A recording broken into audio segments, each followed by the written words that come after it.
Hey everyone, you're listening to But Why the Podcast, and today we have a very special episode with some AwesomeCon 2019 coverage from Swara Saleh, speaking with some of the voices of Steven Universe.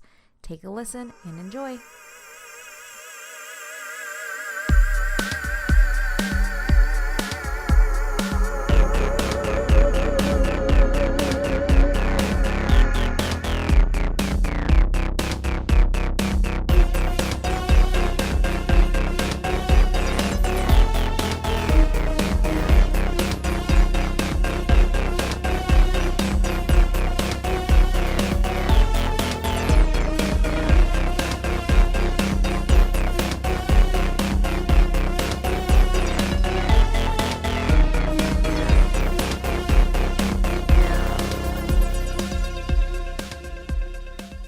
Get started. Totally. Zach, thank you so much for interviewing with us today. How are you doing? Well, welcome to DC. How are you feeling right now? I'm good, man. I'm very excited to be in the nation's capital. I've never been, and I'm a total junkie for history, politics, anything America related. So this is very exciting. Great to hear. Great to hear. So I guess first question, which I actually heard from someone else just right now, so I'm sort of stealing. But did you expect Steven Universe to become such a big thing as it is right now? Absolutely not. And not because I didn't think that it had the potential. I just didn't really realize the full scope of what the show was what the aim of the show was from Rebecca and the team in the beginning. In the beginning, I thought I was just, working on a cool, quirky cartoon, and then it started diving into these amazing topics and having these songs written for us that were so high concept and well thought out, and pretty soon we were at San Diego Comic-Con, and they were turning away 1,000 people for every panel, and it was because there was no room in the room anymore. And I realized that something had become very, very special very, very quickly. On that being very special, something that a lot of people take to heart. Why do you think Steven in particular is such a good role model for kids and adults?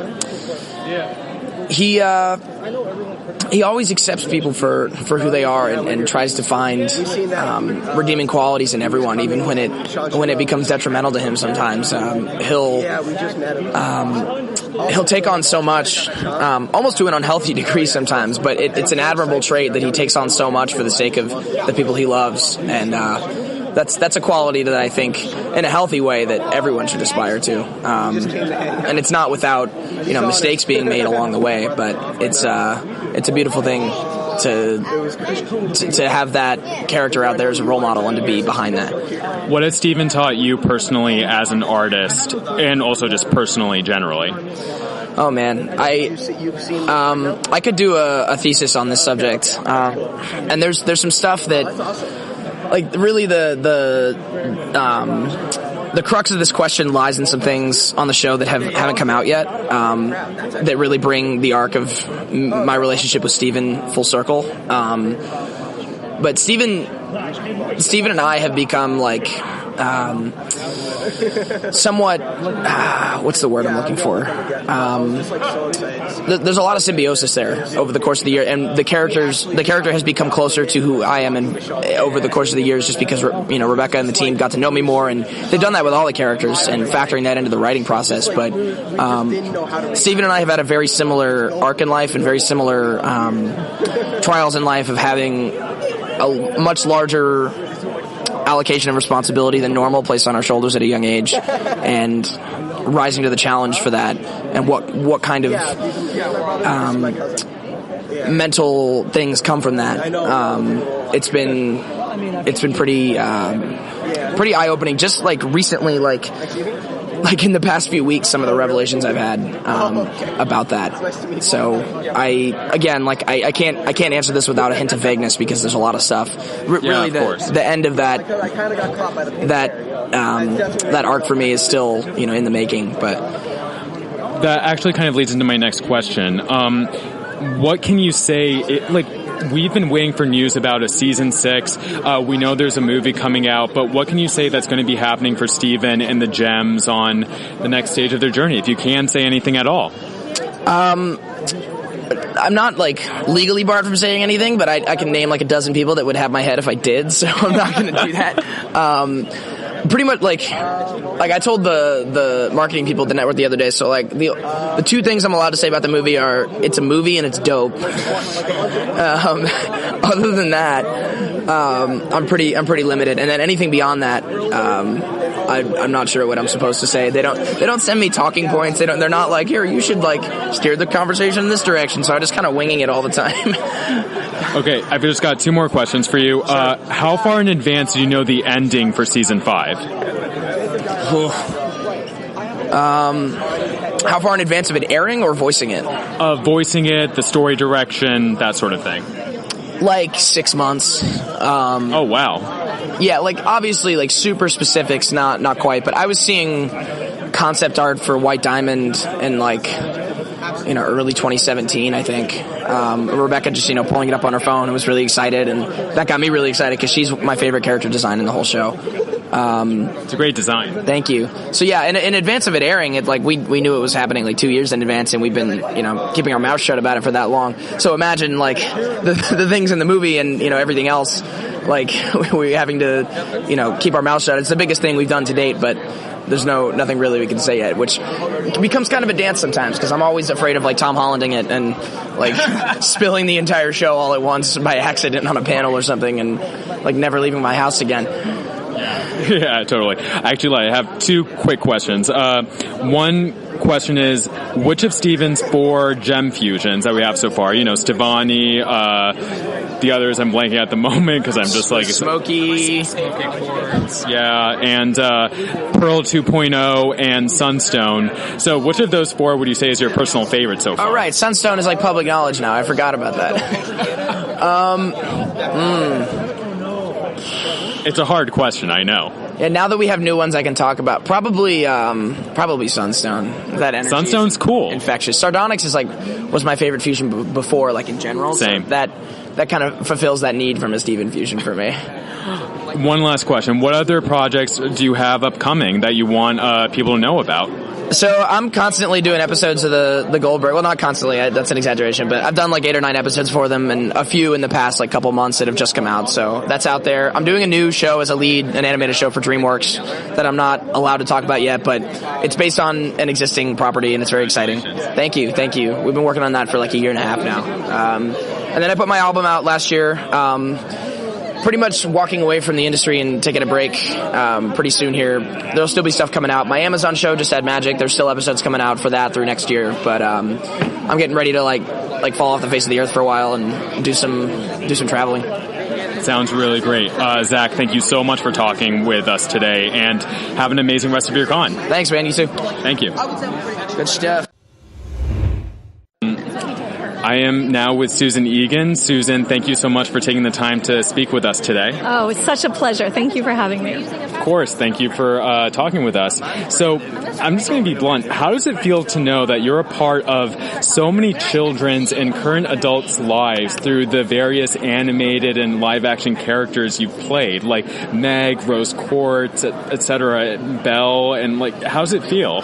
Oh, it's truly, and I know it sounds cliche, but it truly is an honor. Voiceover artists, I think, get a little bit too much credit because the brilliance of the stories behind all of these, whether it's happening at Disney in this case or with, Rebecca Sugar at Cartoon Network, it's really their inspiration. And then the artists, it takes so long to create the artwork and the look, and that's so much of what's going on in people's minds when they think of a Rose Quartz or they think of Meg. And then we voiceover artists get sort of the easiest job, but there's something about it, about being part of animation, that is instantly timeless because it will outlive me.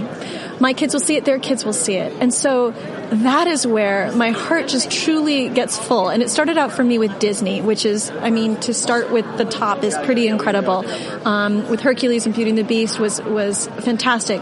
And now with Steven Universe, to be part of a show that is helping times change. It's helping our society today, that Rebecca is so forward-thinking and is able to deliver messages in such a gentle, loving way. I love being a part of that. A small part of it. I take zero credit for it, but it is a joy to meet people who are dressed as Rose or Pink or whomever, and to know that I got to be a little bit of what makes them love that character. That's so great to hear, and it's really interesting with your character in particular, Rose Quartz, and spoiler alert for anyone who hasn't seen season 5, as we find out, Pink Diamond.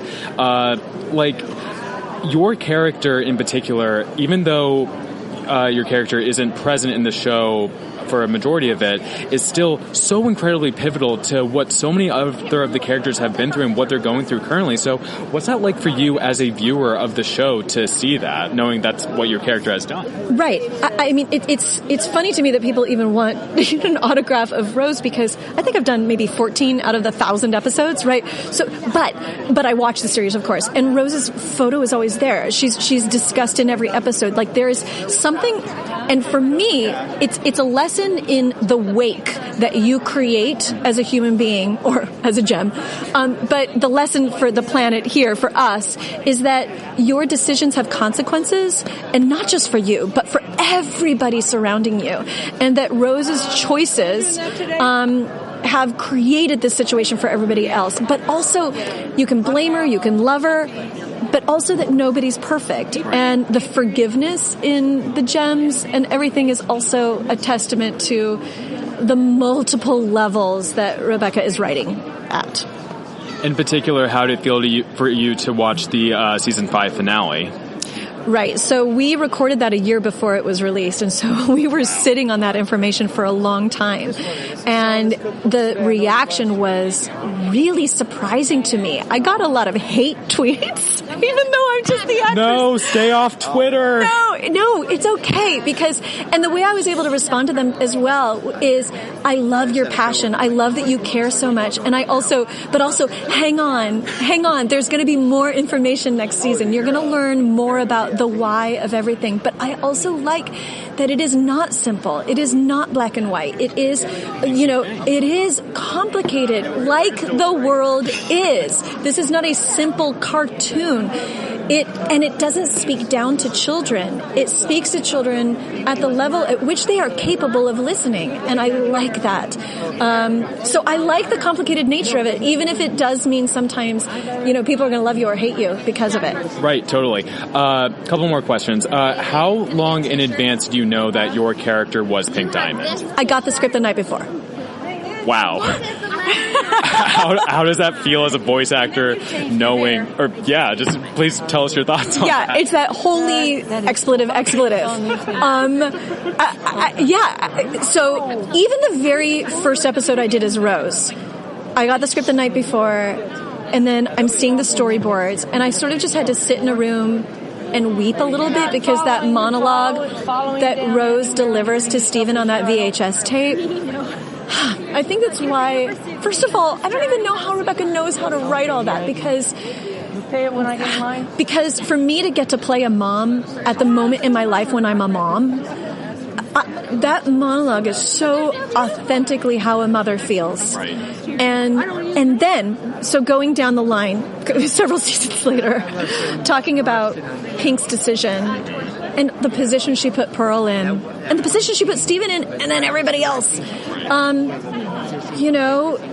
was maybe not thought fully through. She's kind of like a teenager when she makes that decision. And, my God, what if we were all held to the decisions we made at 17, right? Exactly. And yet she is. But then she lived for many thousands of years as Rose and still has that spontaneity, childlike quality to, go with Greg. Yeah. But also has this responsibility, but also she has a wisdom because she is a diamond, that maybe she does have a little bit more vast viewpoint of the world had to have Stephen. We had to have this combination. That was actually a question I had for you, why Rose Quartz would give up her physical form, not just for her son, but to leave all the other gems behind. But you're right, she had some of this wisdom. So that is a question for Rebecca.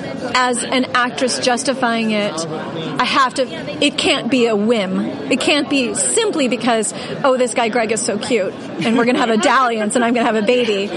But it's what she learns from Greg about humans and all those episodes leading up to it, and she wants to give her knowledge to an entity that's going to also understand the human condition, because maybe that's what we need. Maybe she's not enough. It has to be more. That's really insightful. I love that. So I want to transition a little bit and ask you about the Broadway Princess Party by Benjamin Rohala, which has really taken off in the past couple of years. I initially found these YouTube videos, and I was like, oh my God, this is the original Belle. This is the original Jasmine on Broadway. Like, I love this. And it just, I feel like it's inspired like a real love and appreciation for the techniques of musical theater and how much work goes into that. And with a platform like YouTube or whatever else Benjamin is using, it's like really taking off. Can you tell us about that experience of doing the Broadway Princess Party? So it was this quirky little idea for a club called 54 Below in New York to like gather the princesses on our night off, Monday nights on Broadway, and just we were in all these disparate, different productions on Broadway, but to pull us all together into one room and just sing the canon of princess songs. Like, it was just this quirky party idea, hence the title. And then it resonated. And that's where, Benji and Laura decided, like, maybe we try it outside of New York and see if it works. And that's when I was brought in full-time and Courtney full-time. And then we formed a company. We literally formed a company. And we have this mission to change the definition of princess away from that spoiled brat kind of thing and make it more into a lot of the same message that's in Steven Universe of, listen, we can have differing points of view. Let's celebrate all of our differences. Let's also, it's a woman thing. Women are so competitive against each other. And we are in an industry where all of us princesses are in the same room auditioning against each other. Or when the live-action Beauty and the Beast comes out, I'm interviewed saying, so what do you think of Emma Watson? Like, they want me to say something awful. And there's nothing in my heart that is awful. I think Emma Watson's brilliant and a perfect choice. My God, she is Belle. She's so cerebral and a little uptight, which so is Belle. Like, I love everything about her. She's the perfect choice. I would cast her too. And so what if we take that feeling public? What if we get on a stage and we celebrate our differences? We applaud each other. And it's not so much about a bunch of princesses gracing the audience with our presence. It's not about that at all. It's about, we are no longer in the princess costumes.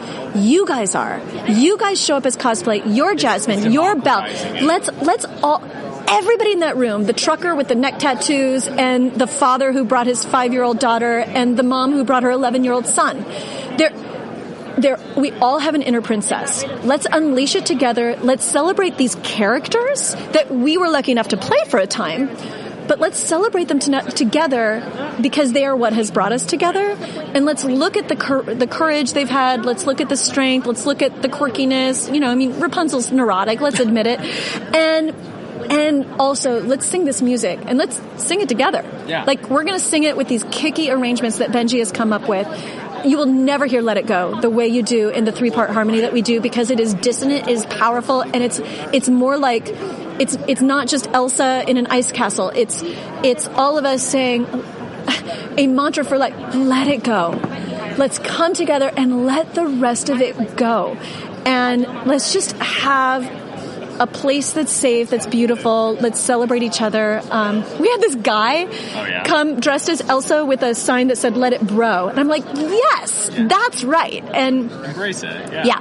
So that's what we're doing. And it's catching on, which is great. And we've got about 25 more dates that we're about to announce from August 2019 through like May of 2020. And so it's hard to get our schedules to match. I mean, Laura's shooting a movie right now in Toronto. Courtney's in London doing playing Jasmine again. I'm here at this Comic-Con. Benji's doing another show in New York. But we have found these weekends, sort of like one weekend a month, where we are dedicated to doing it. Even though it doesn't make us money, we're doing it because we love the heart that is in that room. We love meeting the people after. We always do meet and greets. We love meeting the people afterwards, and it's a message we feel strongly about and we want to deliver, and we're lucky enough to have these platforms as princesses to deliver it. That's so amazing. Sort of a two-parter question about your upcoming projects. I'm wondering if you are able to say anything if we might see Rose Quartz, Pink Diamond in the future of Steven Universe. We barely got any details about it from the Crewniverse. Can you tell us anything? I am not allowed to say anything. My lips are sealed. Understood. What other upcoming projects do you have? Oh my goodness. So we do have this Broadway Princess Party thing that is actually my full-time job right now because we're in the midst of putting together the tour schedule.